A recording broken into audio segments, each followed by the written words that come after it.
안녕하세요. 함께행보한교회 정년 목사입니다. 3월 4일 아침 기도회 시작하겠습니다.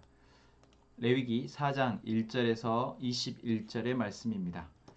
주님께서 모세에게 말씀하셨다. 너는 이스라엘 자손에게 다음과 같이 일러라. 어떤 사람이 실수로 잘못을 저질러 나 주가 하지 말라고 명한 것을 하나라도 어겼으면 다음과 같이 하여야 한다. 특히 기름 부음을 받고 임명받은 제사장이 죄를 지어서 그 벌이 백성에게 돌아가게 되었을 경우에 그 제사장이 지은 죄를 용서받으려면 솥대 가운데에서 흠없는 수송아지 한 마리를 골라 속죄 제물로 주께 바쳐야 한다. 그는 그 수송아지를 주 앞 곧 회막 어기로 끌고 와서 그 수송아지의 머리 위에 손을 얹은 다음에 주 앞에서 그 수송아지를 잡아야 한다.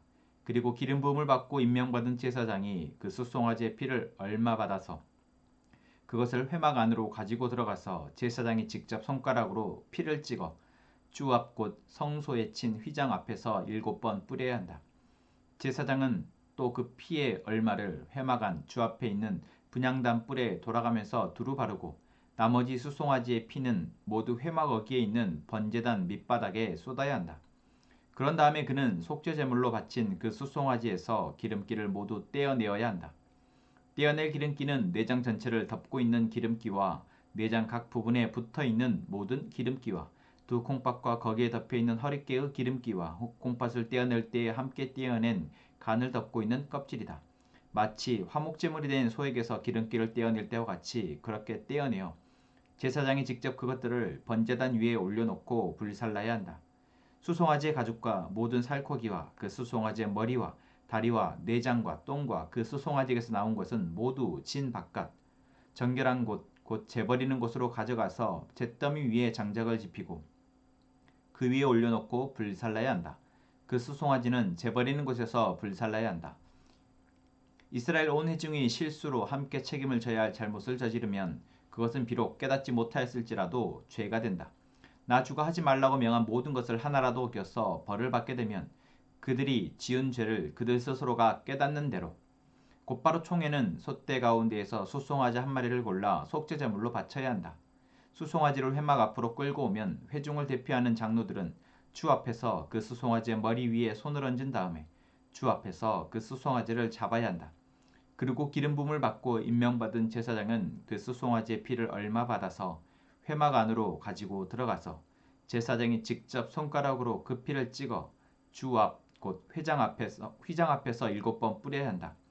그는 또 회막 안 주 앞에 있는 제단 뿔에 그 피를 조금씩 바르고 나머지 피는 모두 회막 어기에 있는 번제단 밑바닥에 쏟아야 한다. 그런 다음에 그는 그 수송아지에게서 기름기를 모두 떼어내게 하여 그것을 받아 제단 위에 올려놓고 불살라야 한다. 그는 이렇게 수송아지를 다루면 된다. 이 수송아지도 속죄제물로 바친 수송아지를 다루듯이 다루면 된다. 제사장이 이렇게 회중의 죄를 속하여 주면 그들은 용서를 받는다. 제사장은 그 수송아지를 진 바깥으로 옮겨 앞에서 말한 수송아지를 불살 때와 같이 그렇게 그것을 불살라야 한다. 이것이 바로 회중의 죄를 속죄하는 속죄 제사이다. 아멘. 네, 오늘 저희가 함께 보게 될 제사는 바로 속죄제입니다. 이스라엘 백성들에게 하나님께서는 하나님의 백성으로서의 거룩함, 어떤 정결함을 요구하셨는데 그것은 하나님이 기뻐하시지 않는 것. 여기 표현으로 오늘 본문에서의 표현으로 하자면 하나님이 하지 말라고 명한 것에 대해서 어겼을 때 그것은 죄이고 그 죄에 대해서 하나님께서는 반드시 심판, 책임을 물으셔야 하는데 오늘 이 속죄제 제사를 드림을 통해서 그 속죄 제사를 받음을 통해서 하나님께서는 용서해 주신다라는 것입니다. 자, 그런데 오늘 저희가 꼭 알았으면 오늘 이 말씀을 통해서 확인하고 이제 분명하게 우리 안에 정리되었으면 좋겠는 것은 오늘 본문에 나온 것처럼 어떠한 사람이 실수로 잘못을 저질러 알지 못한 상태로 또한 실수로 잘못을 저지른 죄에 대해서 하나님은 지금 속죄제를 드리라 말씀하고 있다는 것입니다. 자, 그러면 내가 실수가 아니라 고의로 저지른 죄에 대해서는 하나님께서 어떻게 하실까요? 성경에는 고의로 잘못을 저질렀을 때에 대해서 그것을 용서해 주는 제사는 나오지 않습니다. 여러분 놀랍지 않습니까? 고의로 내가 알고도 잘못을 저질렀을 때 그 죄에 대해서 하나님은 반드시 책임을 물으십니다.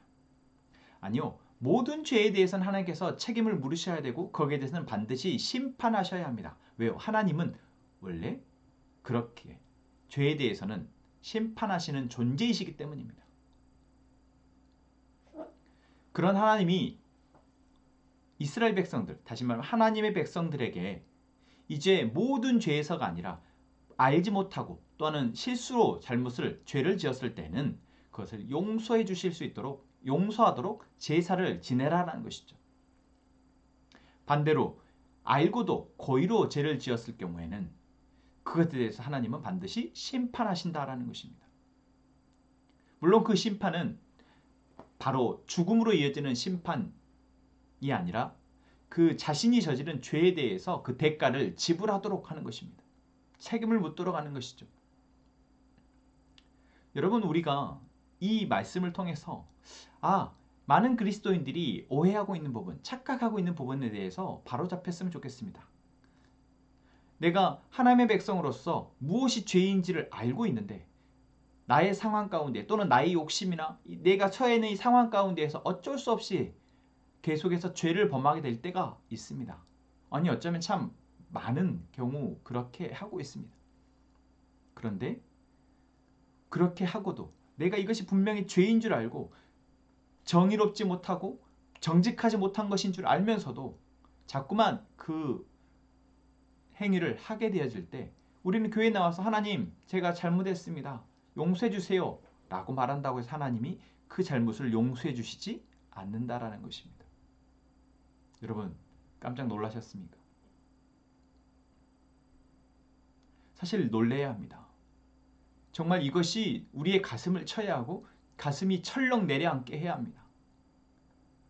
하나님은 우리가 실수로 또는 알지 못한 상태에서 죄를 범했을 때 그것을 깨닫게 하시고 이제는 깨닫게 된 우리가 다시는 그 죄를 범하지 않도록 은혜를 베푸시는 분이십니다.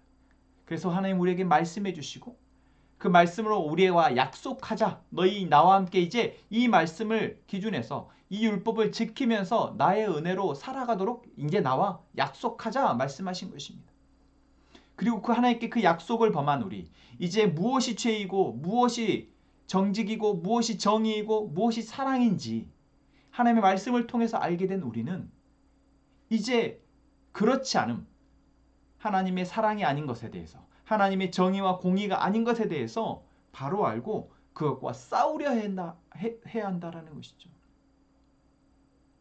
그리고 우리가 그럴 수 있도록 하나님은 도우신다라는 것입니다. 그러나 자꾸만 과거의 습성대로 또는 세상에 있는 사람들이 다 그렇게 하고 있으니 어쩔 수 없이 나도 한다고 하면서 자기 합리화를 한다거나 자꾸만 죄를 짓고도 그것을 용서해달라고 하나님 내가 이렇게 또 죄를 지었습니다. 용서해 주세요 라고 말한다는 것. 여러분 이것은 하나님의 사랑에 대해서 오해하고 있고 하나님의 사랑을 남용하고 있는 것입니다. 하나님은 결코 우리가 알고도 짓는 죄에 대해서 모른 척 해주실 수 없으십니다.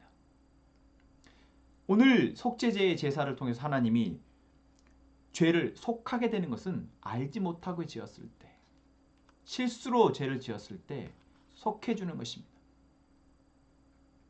여러분 분명하게 우리가 무엇을 가지고 하나님 앞에 회개하며 나와야 하고 하나님께 용서를 구해야 할지 알고 이제는 우리가 알고 죄를 짓는 그런 어리석음을 범하지 않는 저희가 되었으면 좋겠습니다.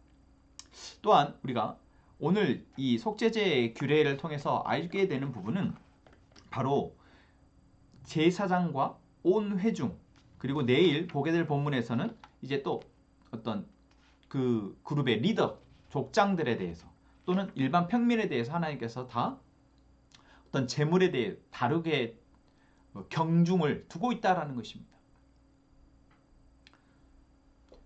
우리가 번제나 소도에 있어서도 그랬지만 그것은 어떤 나의 재산의 유무였죠. 그런데 이 속죄제의 제사, 죄를 속하기 위한 제사에 대해서는 하나님이 반드시 내가 재산이 있고 없고가 아니라 내가 제사장이라면 반드시 숫소를 드리도록, 또한 온 회중의 죄에 대해서는, 이스라엘 온 회중에 대해서는 반드시 숫소를 드리도록 하고 있습니다. 그것은 왜일까요? 바로 그만큼의 책임이 무겁기에, 그런 책임을 지고 있는 자가 죄를 범했다면 거기 책임에 맞는 제물로 제사를 드려라 라는 것입니다.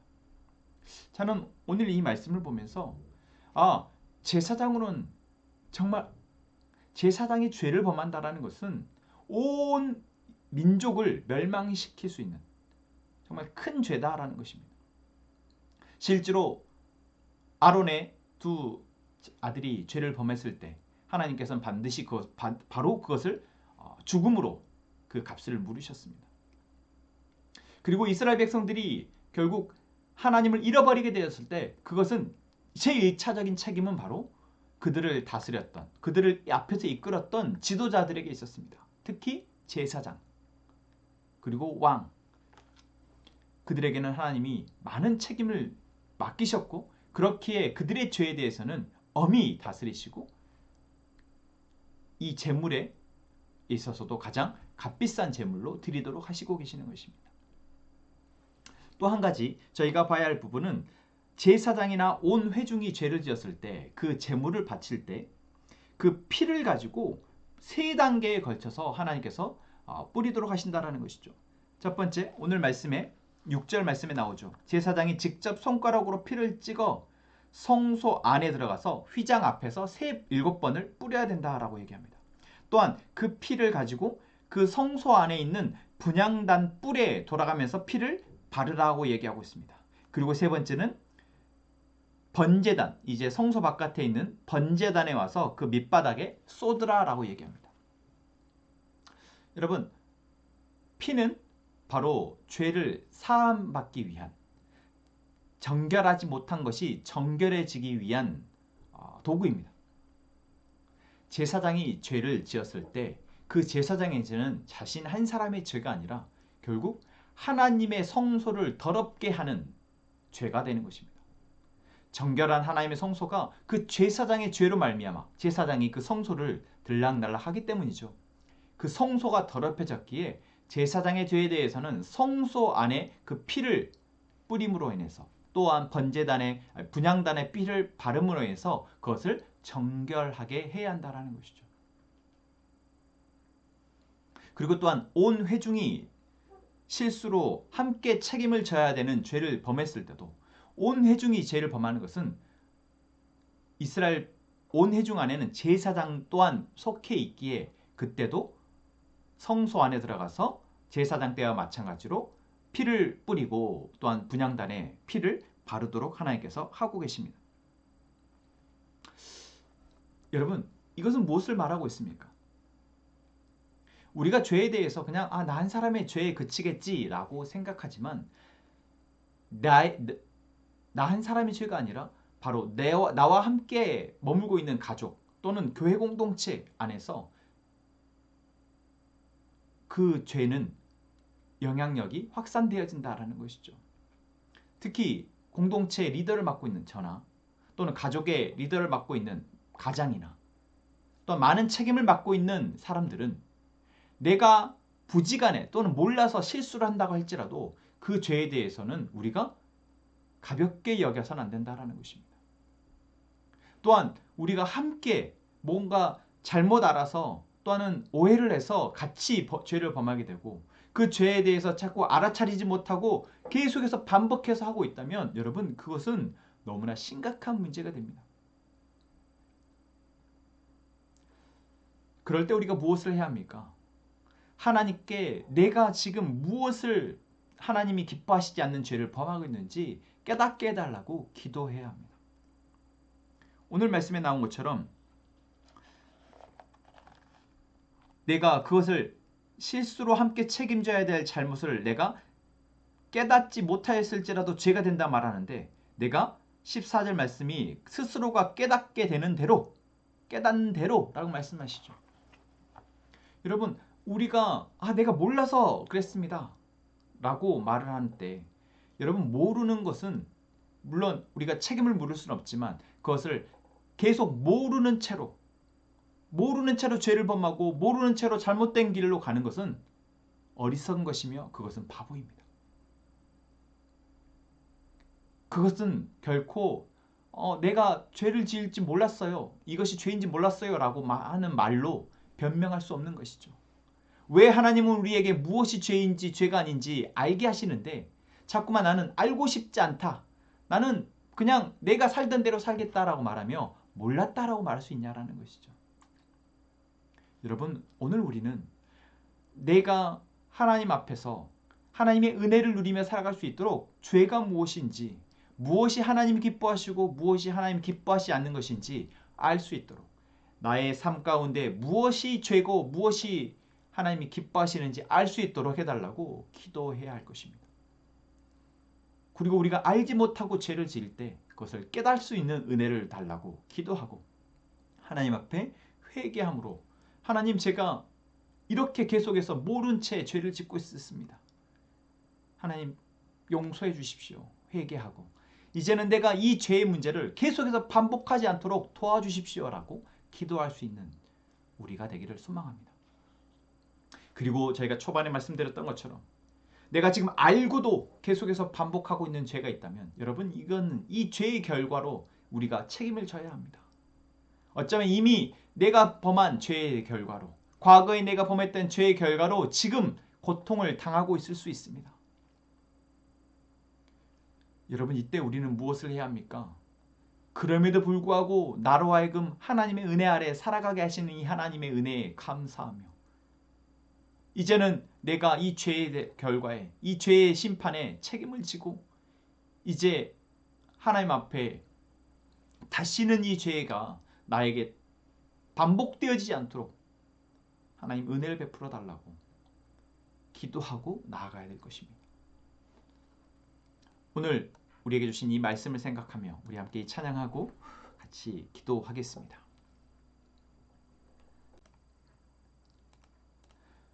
주여, 우린 연약합니다. 우린 오늘을 힘겨워합니다. 주 뜻 이루며 살기엔 부족합니다. 우린 연약합니다.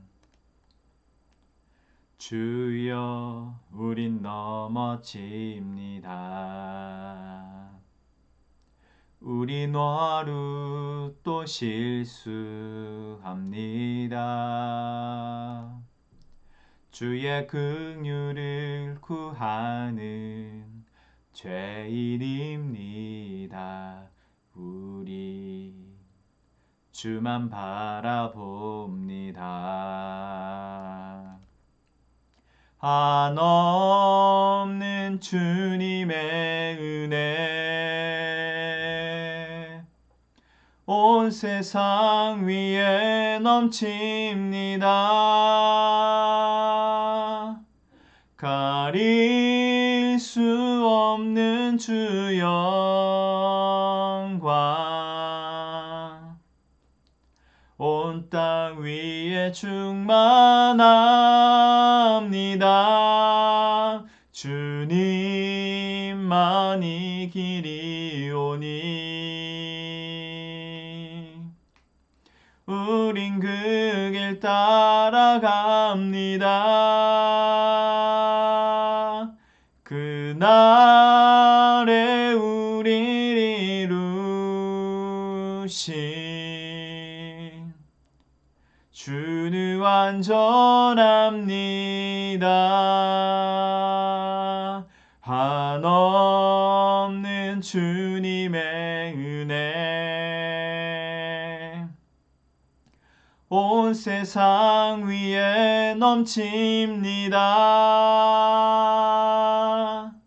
가릴 수 없는 주 영광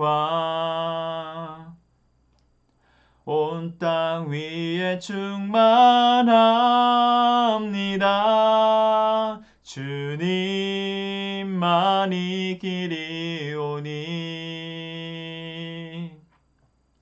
우린 그 길 따라갑니다.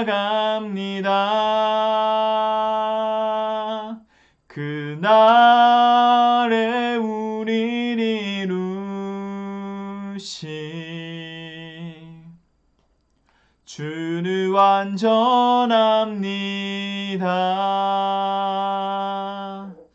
아멘. 하나님, 우리가 죄를 범할 때 바로 깨닫는 은혜를 허락하여 주시고 우리가 그 죄에 대해서 합리화하거나 덮지 않게 하시고 바로 인정하고 회개할 수 있도록 도와주옵소서. 하나님, 우리 함께 행복한 공동체가 주님의 음성을 듣기를 사모하고 주께 예배함의 기쁨이 되고 주님과 친밀한 기도가 습관이 되는 공동체, 우리 함께 행복한 가족 되게 하여 주옵소서. 하나님, 우리가 돕고 있는 광주온교회와 최현열 목사님의 사역과 그 가정을 위해서 기도합니다. 하나님, 하나님께서 이 교회를 세우시고 또한 그 교회를 통해서 하나님의 구원이 필요한 많은 사람들을 살릴 수 있도록 도와주옵소서. 하나님, 우리 가족들이 삶의 상황 가운데 기도합니다. 우리가 기도하는 기도의 제목들을 하나님께서 아시고 우리가 입술을 열어 고백할 때 하나님이 일하실 것을 믿사오니 하나님의 뜻을 알게 하시고 그 뜻이 이루어질 때까지 인내하며 기도하게 하여 주옵소서. 우리 함께 기도하겠습니다.